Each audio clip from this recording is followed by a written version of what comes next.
Sidra, you've been known for many years as the champion of women coming into their own inner power and not being overpowered by their inner masculine or patriarch.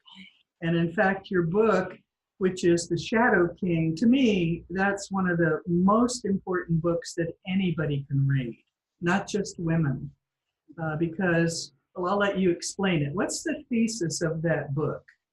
Okay, the basic thesis is that women have within themselves a voice, a self. I take it that if this is your group, they know about selves, right?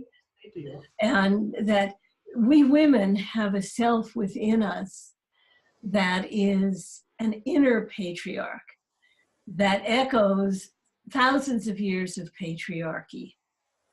And as we struggle with the outer patriarch, we have no idea, usually, that there's an inner one that echoes the outer patriarchy. I want to start by saying, for me, the patriarch isn't all bad. It's not, this is a terrible thing.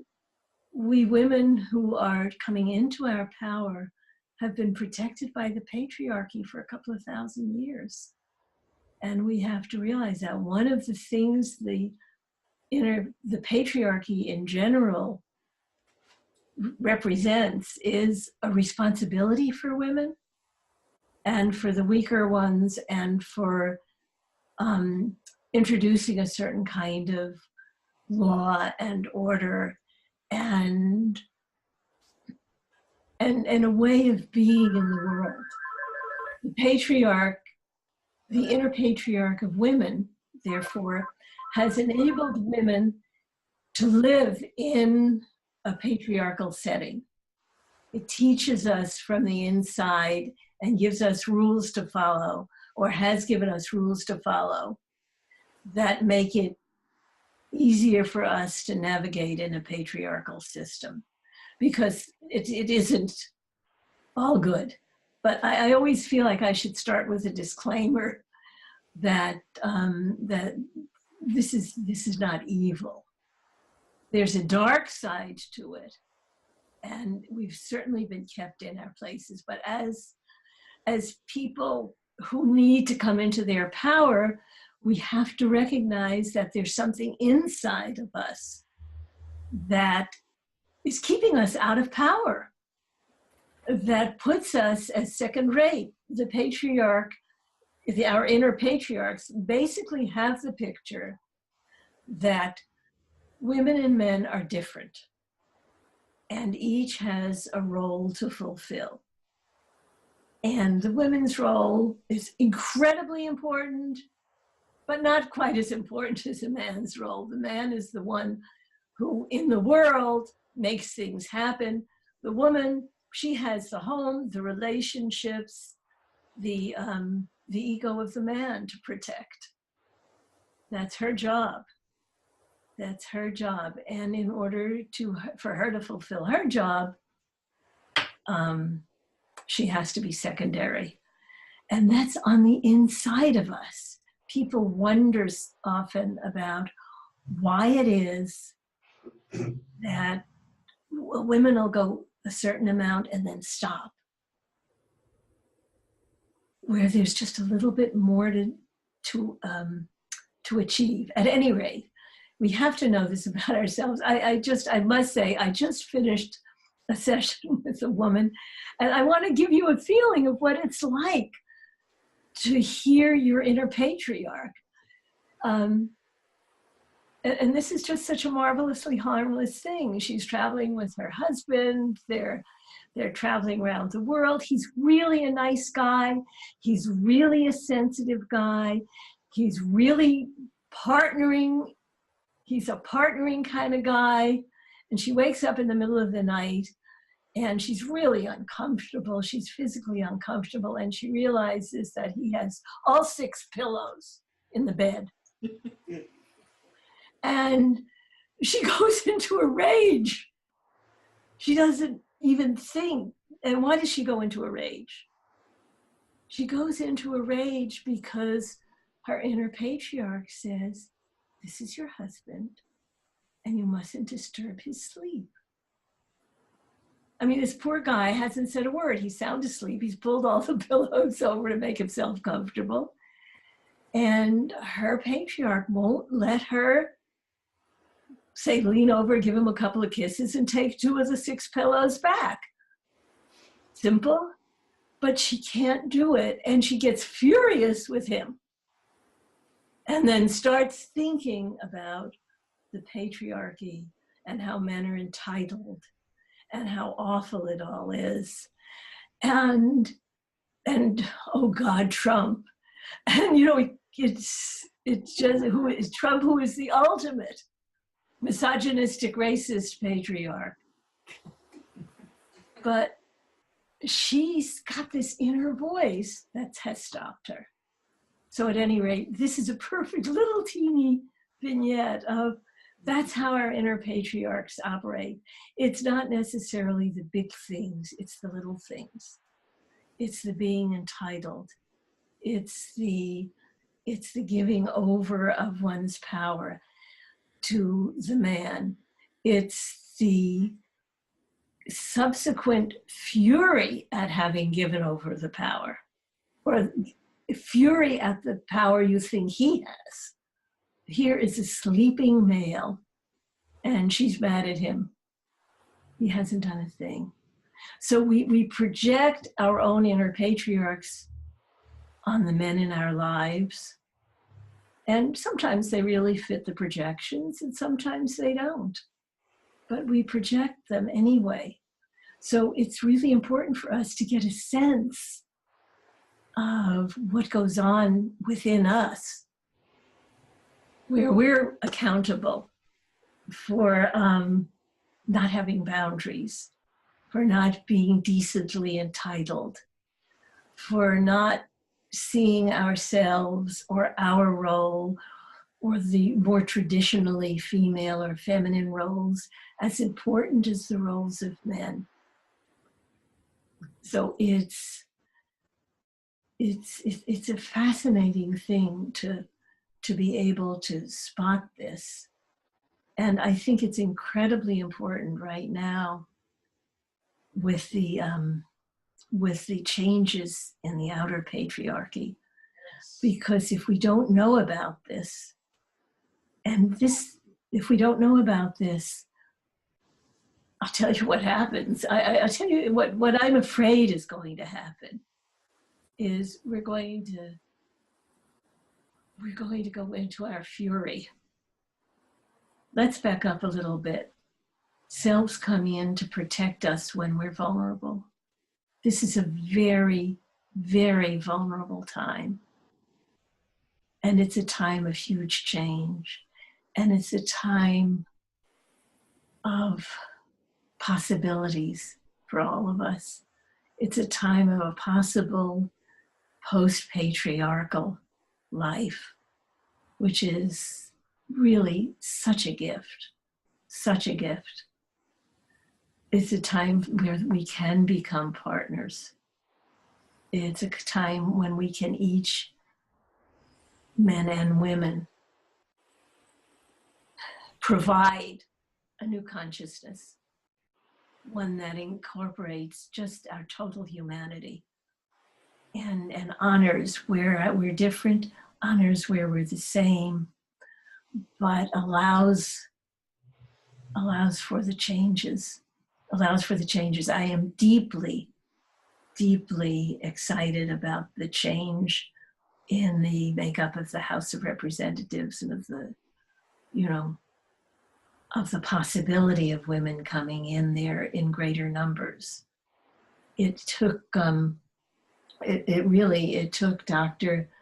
Blasey Ford's appearance at the Senate hearings to get this triggered, much as the Anita Hill hearings brought the very first women into government in any numbers.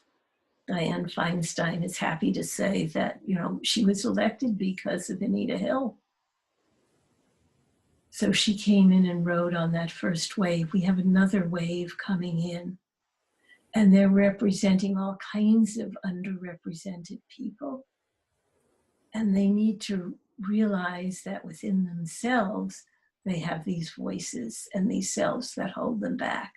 Their own inner racists, their own inner patriarchs primarily.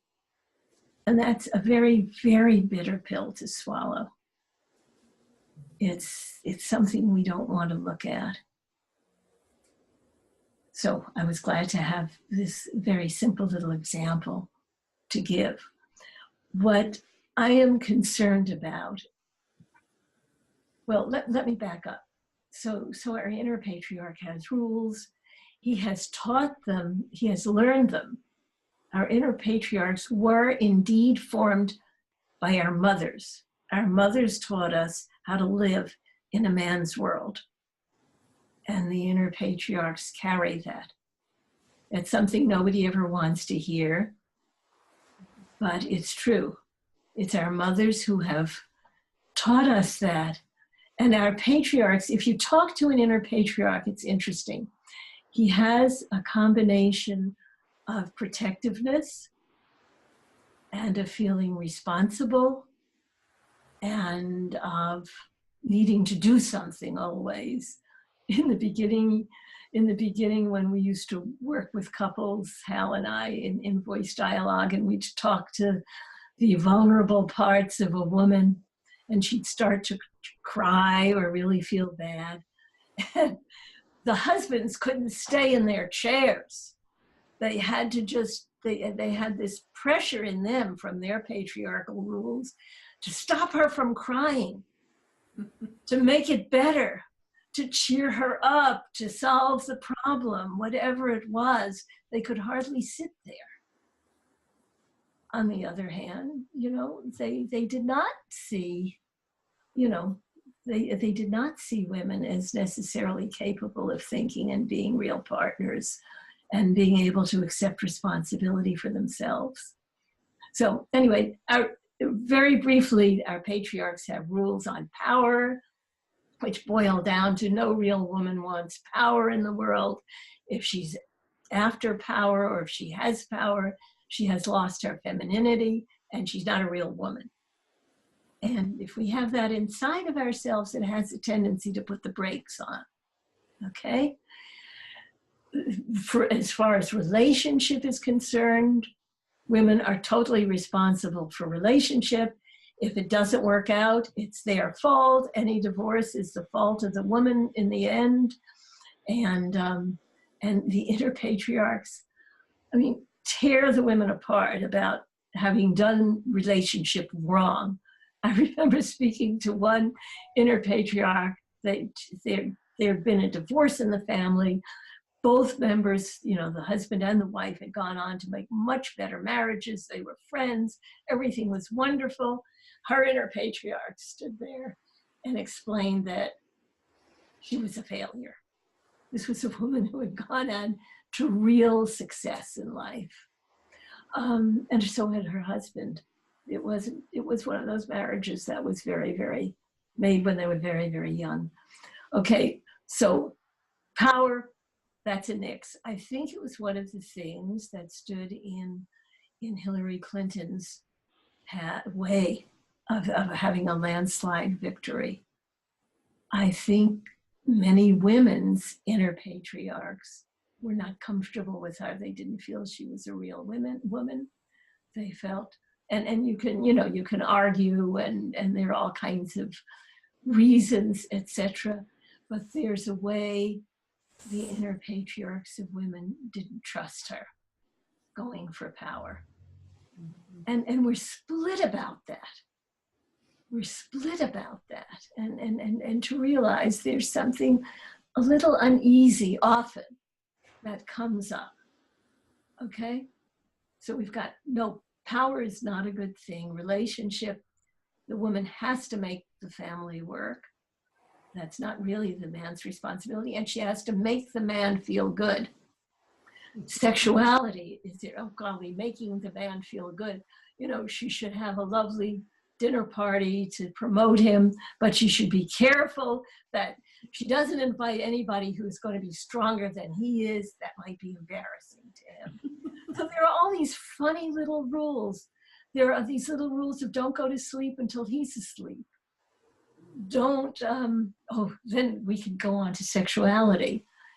A woman's sexuality is an awesome thing, and you have to protect her. Now, there's really, the patriarch is a protection, or has in the past served as a major protection against incest, and holding the incest barrier both on the outside and on the inside, where the patriarch will cut off a woman's sexuality to keep her safe. He'll kind of, as she moves into, especially as she moves into adolescence, that's where many women who've had wonderful relationships with their fathers and have really basically been the father's special daughter, or the major linkage there in the family, where the tie between the father and the daughter, it's not gone sour, but it's so intense that the inner patriarch says, no, cool it, and don't let your sexuality show. And one of them that we spoke to once even had a little energetic band he put around the woman's nether parts to keep her to keep her safe, to keep her barricaded against any possibility that the father might lose control. And the patriarch, the inner patriarch of a woman, will feel that if whatever a man does, it was her responsibility. We heard it marvelously from our friend Kavanaugh. He was great. He was terrible. Okay, but you could hear that. So the inner patriarch in the woman doesn't want a woman to shame the man around his sexuality. Her sexuality should be in the service of her man and nobody else. And she should veil it, her sexuality. She shouldn't be able to flaunt it. He gets really upset about that. And the last thing is, around emotionality, women are too emotional. They're too reactive. They don't have enough impersonal. They don't have enough structure, and they don't have boundaries. But the irony is, and the paradox is, our inner patriarchs will keep us from having boundaries. They'll keep us from claiming the pillows. So that's just gives a sense of what we may have on the inside of us that we continue to project on the outside. Whether or not there's something matching, not necessarily so, but there may be. Okay? What happens at times of extreme vulnerability, these are times of extreme vulnerability. We have climate vulnerability. We have refugees. We have refugees in the south of California, in Tijuana. We have refugees in Butte County in the north. Tens of thousands of people without homes who have no place to go. So we have the climate change, the refugees, the movements of populations. We have our political system, which I'm happy to say is somewhat functioning and is kicked in with some rule of law and the possibility of balancing things a little bit. But we have a political situation that's been pretty deadlocked and polarized. And we've driven each other into opposites so strongly, and into what Hal and I would call negative bonding patterns so strongly. And we're in such deep judgment of each other that we can almost not get out of it. And that's what's going to be important for us to look at the opposites. But what I'm concerned about right now is the possibility of, as the women take more power, that we will give into, that we will have selves rather than an aware ego process. That, and I see two selves just itching to come out. I see a raging matriarch, an absolute killer matriarch who would be delighted to have a matriarchal bloodbath go on right now, and a total victim daughter, which blames everything on the men, the patriarchy, etc. And we do have Trump, who's a good one to blame things on. He's a perfect foil. And I've been doing some work with matriarchs, and just like we women have this inner patriarch, men have an inner matriarch, and she is incredibly cruel. She is disdainful. She is cruel. She often carries generations of disdain and hatred of men. And men have her in them, many of them. And they're just as responsive to her as we women are to the inner patriarch. And she feels men and women are different. She doesn't necessarily see them as taking complementary roles. She sees men as useless. She sees men as users. She sees men as bullies. She sees men as unfeeling. She sees men as children who don't know how to do things. And basically, in her heart of hearts, she thinks that only women have the answers. And since every man has had a mother, and more of them are raised in single parent families, I think we women have to be aware that these inner matriarchs exist, and men have to be aware that they do have them, that they have these voices in themselves, that they have this voice of the negative matriarch that looks down on them as children, and that there's a part in them that's looking for validation. I had one who just had this perfect picture. His mother was one of 5 generations of women who had been at some point abandoned by husbands.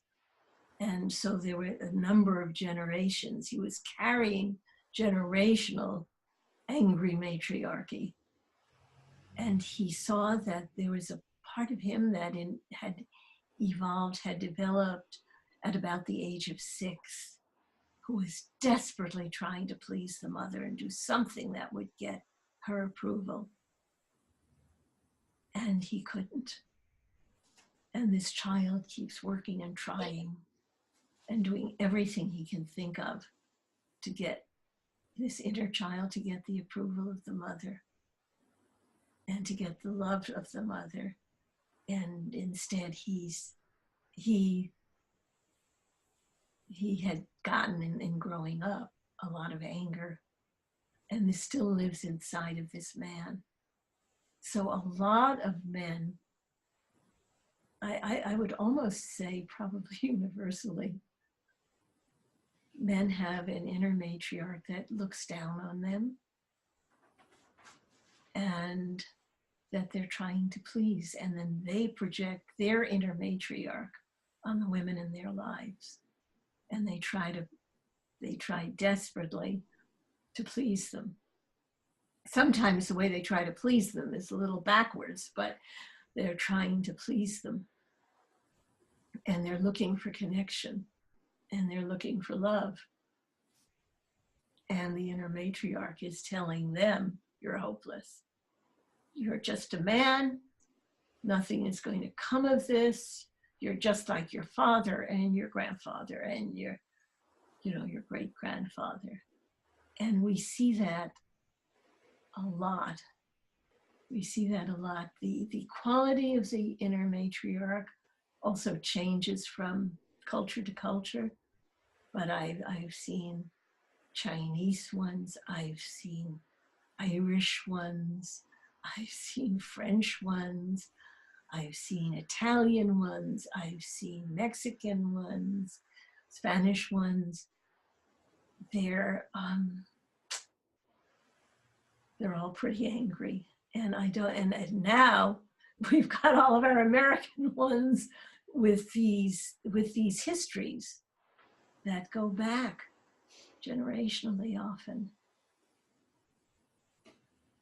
And I just don't want us, as we move towards a partnering and out of patriarchy, I don't want us women to fall into an angry matriarch and a victim daughter to the men in our lives and to the men in power. I would like to see us, as we feel those selves come in, I would like to see us be able to feel what it would be like to be conscious partners and to feel in our hearts what it feels like to the men, to be aware of the fact that many of the men are sensing this judgment and this scorn and this disappointment.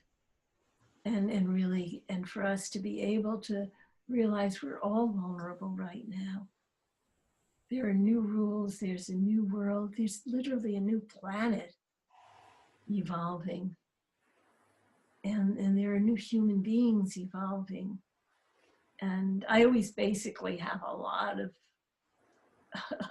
I'm a basic optimist, and I think sooner or later it all shakes out and we're all going ahead and we all do our best. And hopefully we'll be doing it not from selves that are more destructive, that are more judgmental, that are more stuck. But hopefully we're moving ahead in a more open and loving way, taking care of ourselves and our own vulnerability, and being in a place where we can all partner and where we can take advantage of what's happening and what the changes are. There are all kinds of incredible possibilities. And then there's a whole new world, but we have to be accountable and take a look at ourselves and to see where we're starting to polarize, judge, and what it is we need to learn. So I don't know, I can go on forever. Well, this really goes with what we were talking about this morning, with a lot of changes. And of course, the male, female, well, that's not right. The masculine, feminine dimension is, I think, of course, the most primary. And it's fascinating to me that after all of these years of evolution, that it's still the same Yes. problems. It's still the same. And I wonder if anything can be solved in the greater world until each of us works with that masculine, feminine dimension within, and with our friends and families and partners. I feel that you're so right. And you know what? I'd like to read something. I didn't realize that I just found this quote, because you're right. We do our own work, our own consciousness work, and we see what it is that we're bringing in. And as we change, we could change the people around us. Mm-hmm. Just, it goes out in waves, in ripples. And I always knew the expression, know thyself. Of course, we think of it as know thyself, but it's really know thyself. And apparently, in the inner temple at Luxor, there's an inscription on the wall that says, man, that would be man and women, that would be human, know thyself, and you are going to know the gods. Whoa. So I think that's what I really want to leave you with. What you brought up is just exactly right. Know thyself, and you will know the gods. And I'm just hoping that we can all work together and use our own experiences, our own life experiences, and our own evolution of consciousness to help that of the planet. Thank you, Sidra. I know that this group will. They're all teachers and leaders in some way, and we really, really appreciate your time. I know how busy you are. Well, I totally love giving it. Okay. Bless you all. Bless you. Thank you. Bye-bye. Bye-bye.